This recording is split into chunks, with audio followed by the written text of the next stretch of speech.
Florida's newest theme parks, a huge ornate attraction designed to give visitors a look at Asian history. But critics say Splendid China distorts the truth.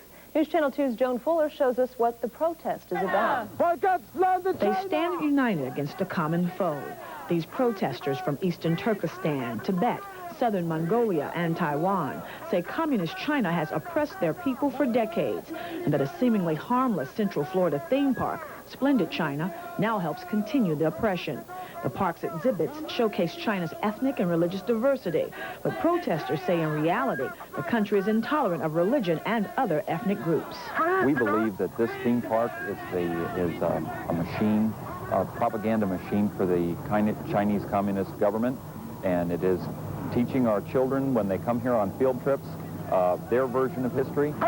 The protesters say the bottom line is the folks at Splendid China distort history, and the protesters say they won't let them continue to do that. To brainwash the American public, they lying, they falsifying our history.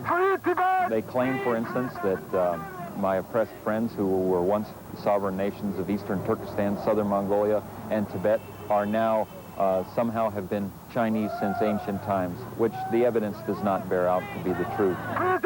The citizens against communist China propaganda say they've written letters to Splendid China asking them to change or remove certain exhibits, but to no avail. So they continue their protests, even inviting guests like Professor T.J. Norbu, a Tibetan historian.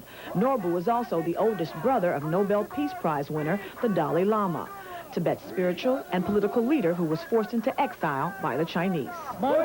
You know, China always tell lie to the world, you know. China out of Protesters say Splendid China is run by a Hong Kong-based company whose executives are appointed by the Chinese government. No park representatives were available to discuss their ownership or their exhibits. Joan Fuller, News Channel 2. Well, citizens against communist Chinese propaganda say they will stage protests at the theme park until the exhibits are changed. Protest, this one happened outside a Central Florida theme park. Tibet for Tibet! Tibet! Tibet! Protesters marched outside the gates of Splendid China to call for an end to Chinese occupation of Tibet. One of the faces in the crowd belongs to the older brother of the world-famous Dalai Lama, the spiritual and political leader of Tibet who now lives in exile in India.